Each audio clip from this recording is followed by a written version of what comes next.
തമിഴ്നാട് മുഖ്യമന്ത്രി C Joseph വിജയുടെ പിറന്നാളിനോടനുബന്ധിച്ച് തമിഴ്നാട് സർക്കാർ മൃഗശാലകളിൽ സൗജന്യ സന്ദർശനത്തിന് അനുമതി. വലിയ തിരക്കാണ് മൃഗശാലയിൽ അനുഭവപ്പെട്ടത്. മുഖ്യമന്ത്രി സി ജോസഫ് വിജയുടെ ജന്മദിനത്തോടനുബന്ധിച്ച ഞായറാഴ്ചയും തിങ്കളാഴ്ചയും വണ്ടലൂരിലെ അരിങ്കന്തർ അണ്ണാ സുവോളജിക്കൽ പാർക്കിൽ പൊതുജനങ്ങൾക്ക് സൗജന്യ പ്രവേശനം നൽകുമെന്ന് മൃഗശാല അധികൃതർ അറിയിച്ചിരുന്നു. 2 ദിവസങ്ങളിലും വോക്ക് ഇൻ പർച്ചേസുകൾ അനുവദിക്കാത്തതിനാൽ സന്ദർശകർ മൃഗശാലയുടെ ഔദ്യോഗിക പോർട്ടൽ വഴി മുൻകൂട്ടി ഓൺലൈനിൽ ടിക്കറ്റ് ബുക്ക് ചെയ്യണം. പ്രവേശനം സൗജന്യമാണെങ്കിലും ടിക്കറ്റ് എടുക്കേണ്ടത് നിർബന്ധമാണ്. തിരക്ക് നിയന്ത്രിക്കുന്നതിനായി രാവിലെയും ഉച്ചയ്ക്കും എന്നിങ്ങനെ 2 സമയ സ്ലോട്ടുകളായി പ്രവേശനം അനുവദിച്ചിട്ടുണ്ട്.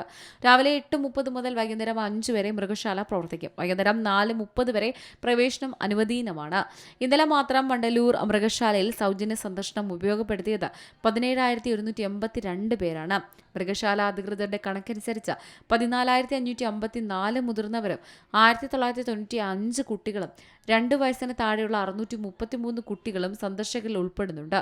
ഇന്നും സൗജന്യ പ്രവേശനം തുടരുകയാണ്. ടിക്കറ്റ് ചെലവിനും മറ്റ് ചെലവുകൾക്കുമായി വനം മന്ത്രി RV രഞ്ജിത് കുമാർ മൃഗശാല ഭരണകൂടത്തിന് 80 ലക്ഷം രൂപ കൈമാറിയിട്ടുണ്ട്. യുവ സന്ദർശകരുടെ സുരക്ഷയ്ക്കായി 8 വയസ്സിന് താഴെയുള്ള 2,500-ലധികം കുട്ടികൾക്ക് രക്ഷിതാക്കളുമായി ബന്ധപ്പെടാൻ വിവരങ്ങൾ അടങ്ങിയ ഒരു റിസ്റ്റ് ടാഗുകൾ വിതരണം ചെയ്തിരുന്നു.